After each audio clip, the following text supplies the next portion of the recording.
Aujourd'hui, je vais vous parler de 3 personnes qui ont tous un parcours insolite. J'aurais pu en citer d'autres, mais la vidéo serait trop longue. Si cette vidéo vous plaît, j'ai d'autres personnages à vous parler pour un numéro 2. Quand on pense parcours insolite, on pense tout de suite à Jeff Bezos qui a fait d'Amazon une librairie en ligne dirigée dans son garage à l'immense entreprise qu'elle est aujourd'hui. Mais il en existe plein d'autres qui sont partis de rien et qui ont échoué et qui ont tout perdu, mais qui aujourd'hui sont à la tête d'une fortune colossale.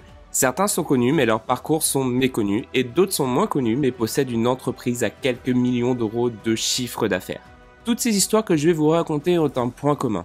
C'est une leçon de vie, rien n'est impossible. Je vais commencer par Jack Ma, le fondateur de Alibaba, le Amazon chinois. Il a une fortune estimée à 23 milliards de dollars. Autant dire qu'on ne parle pas d'un petit entrepreneur. Vous verrez que son parcours est loin d'être simple.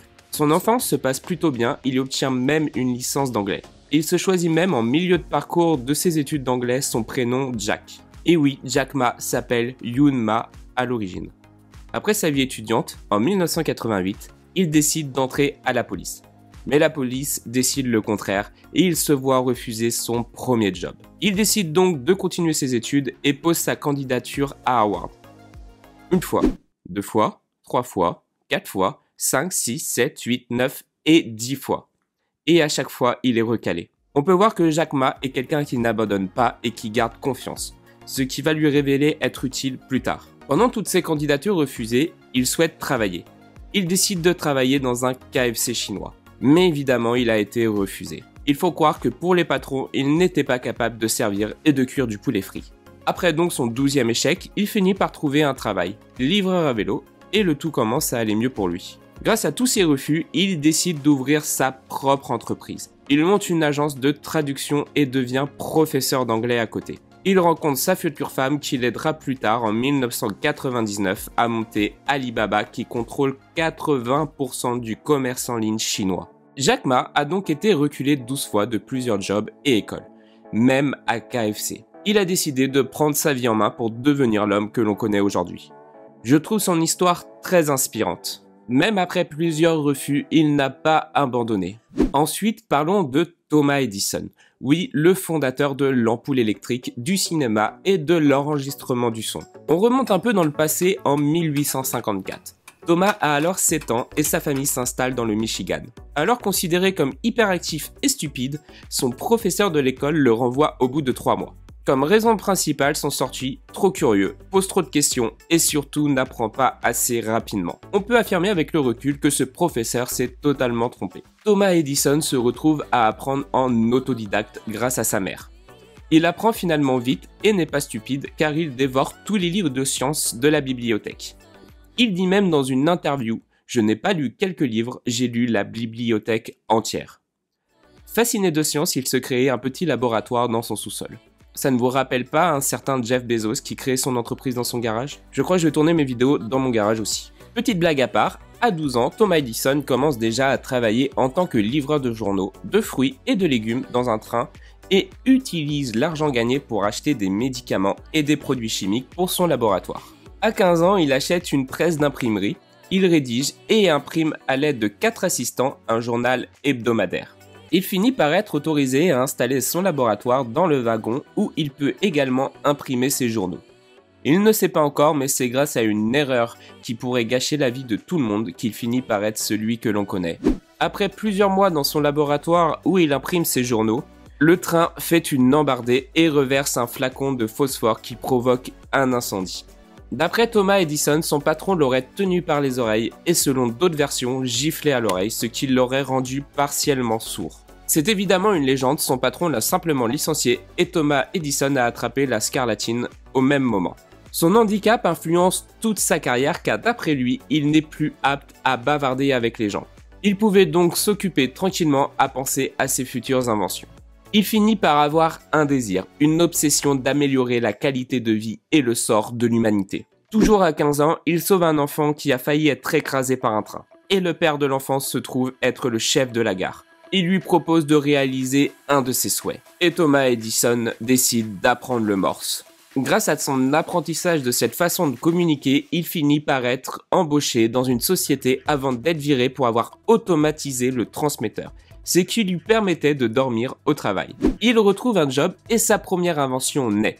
Un transmetteur qui pouvait envoyer et recevoir. À l'époque, c'était une révolution. Il finit par être licencié également car dans ses expériences, il laisse échapper de l'acide sulfurique qui traverse le plancher et atterrit dans le bureau du directeur. Après toutes ces expériences, il enchaîne une autre invention qui cette fois ne recevra pas la réussite escomptée. À partir de là, il décide de ne jamais inventer quelque chose que les gens ne veulent pas.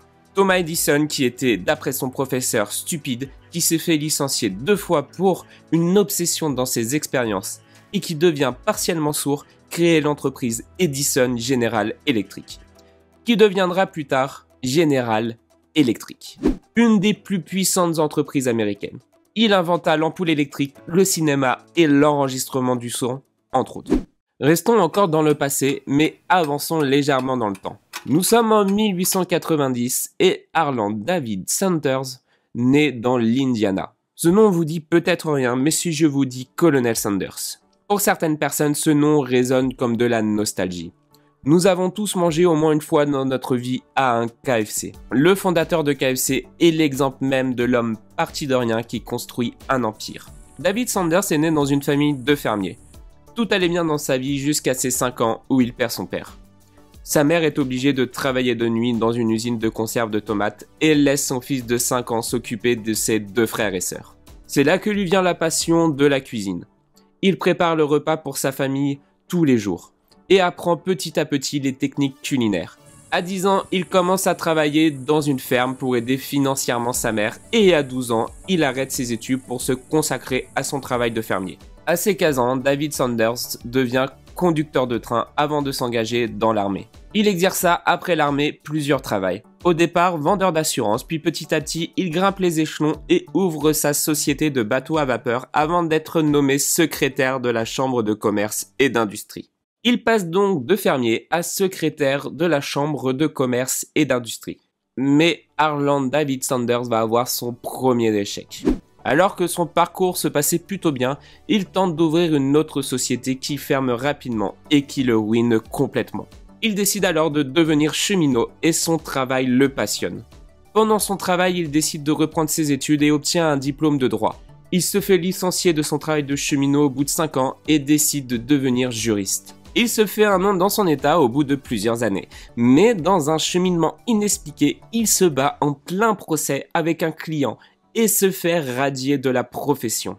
En pleine dépression des États-Unis, il ouvre une station-service. Comme le trafic diminuait à cette époque-là, il décide de cuisiner pour ses clients des spécialités du Kentucky, du poulet frit entre autres. Vu le succès de sa cuisine, il ouvre rapidement un restaurant et obtient le titre de colonel du Kentucky, Colonel Sanders. Après plusieurs années à perfectionner sa recette, il finit par créer la recette que l'on connaît aujourd'hui, le poulet frit aux 11 herbes. Après la Seconde Guerre mondiale, il ferme son restaurant et ouvre un autre restaurant qui fit faillite à cause d'une autoroute qui s'est installée. À 66 ans, couvert de dettes et complètement ruiné, il décide de prendre toutes ses économies et de créer sa première franchise. La légende veut qu'il ait contacté 1009 restaurants avant d'obtenir un premier restaurant franchisé. Son entêtement lui donne raison car en 1950, il possède 400 restaurants franchisés et devient une icône de l'Amérique grâce à son personnage de Colonel Sanders. L'histoire du Colonel Sanders montre bien qu'avec de la volonté, tout est possible et que même né dans un milieu défavorisé avec de l'acharnement, on peut y arriver. Il montre même que à 66 ans, on peut encore réussir. Il n'y a pas d'âge pour ouvrir une entreprise et ça malheureusement je vois trop de monde dire « J'ai 40 ans, il me reste 25 ans à travailler, tout ce que je veux est un CDI ». Je trouve que ces histoires sont à raconter à ceux qui pensent que leurs carrières sont terminées. Ces 3 histoires nous prouvent qu'il faut toujours croire en nos rêves et en nos passions. Qu'on ait été rejeté, qu'on ait un handicap ou qu'on soit âgé ou pauvre, il faut y croire jusqu'au bout. La seule chose qui vous bloque, c'est vous. Ce sera tout pour aujourd'hui. Si ce format vous plaît et que vous voulez une suite, dites-le moi en commentaire. N'oubliez pas de liker la vidéo et de vous abonner et je vous dis à la prochaine pour une nouvelle vidéo. Allez, ciao!